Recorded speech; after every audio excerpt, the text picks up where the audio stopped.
What you talking about now, Cine? I don't know, but you're gonna get some nuggets out of it though. But first, make sure you subscribe to the channel and turn that bell on. There's a new video series dropping every Friday at 12 p.m. Eastern Standard Time with the random jam session whenever I'm in my bag. You do not want to miss out. Also, be sure to check out my books, man. The link's in the description below, right along with my vegan class if you're trying to go plant-based and stay plant-based. I'm telling you, it works. Oh, and lastly, be sure to follow me on Instagram at _just_scene_.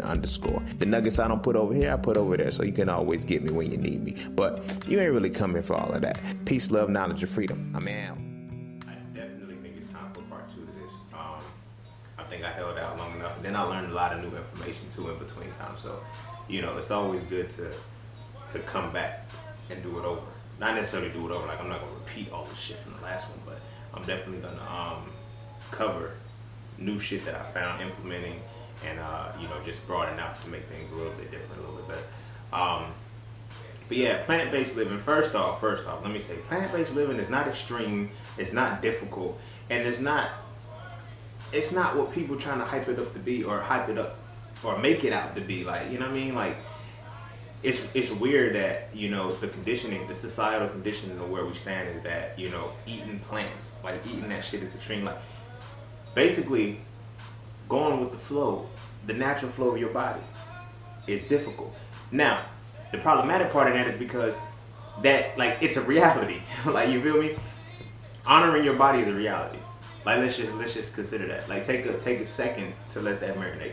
Like, honoring your body is difficult to do. It's been made difficult to do. You feel what I'm saying? So it's like, when we put different things into perspective, we have to understand that, you know, plant-based living is not, it's not difficult, it's not extreme. Like, it correlates with your body, you know what I'm saying? What is extreme though, and the reason why it is hard is because people have to admit and they have to come to terms with the fact that they're addicted to food. Like, that's it. Food is a drug for them. It's not food. You feel me? It's not health. It's a drug, and that's what we have to address. Because, you know, when it comes to addictions, like, we can look at a crack addiction, we can look at a heroin addiction, we can look at an opiate addiction. We can look at these different addictions as actual physical drugs, but we can't look at a food addiction as that, because a food addiction is easily absolved. Like, you feel me? A person who's eating excessively, you know what I mean, can justify itself. It's with one simple phrase: I was hungry. And okay, cool, we'll let that rock, you know, and that ties into an emotional aspect, but there's a food addiction there. You feel what I'm saying? There's a food addiction there. Like, you have to have the food.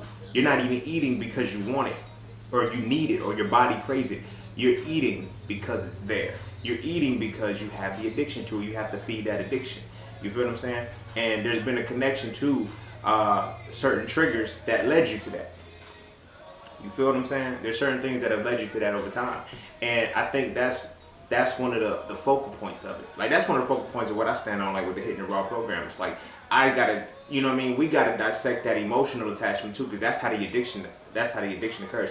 Like, all addictions in some way, shape, or form are related to an emotion, or related to some way that you have been made to feel. You feel what I'm saying? People say, you know, when we look at escapism, you feel what I'm saying? Motherfuckers do drugs to escape. They drink alcohol and shit like that to escape. You feel me? But they're escaping from what? It's an emotion that they can't deal with. It's an emotion that they can't cope with, that they're having difficulty, you know, evolving from. You feel what I'm saying? So that drug, that addiction, whatever it is, it attaches to that, and they use that as their leverage push. So people that, you know, are overweight, not overweight, I'm not even talking about that shit. That's a different topic. But people who have addictions to food, because you don't necessarily have to be overweight to be addicted to food. You know what I mean? You know, fortunately, people with the food with high metabolisms can be addicted to food too. And it's like, because they're like, you know, I talk to a lot of people.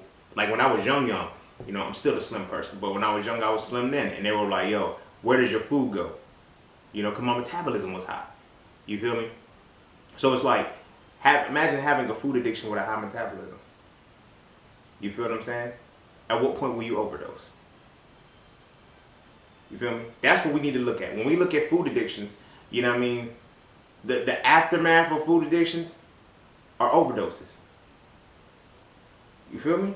But we don't look at that, because it's like, yo, you need food.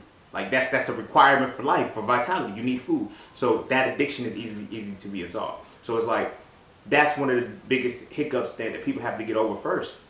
You know, they have to first acknowledge that they're addicted to food, and they're addicted to the food that they should not be eating. You feel me? Like I feel like this is what the construct of this society is built on. You know, being addicted to what's bad for you, under the premise that it's good.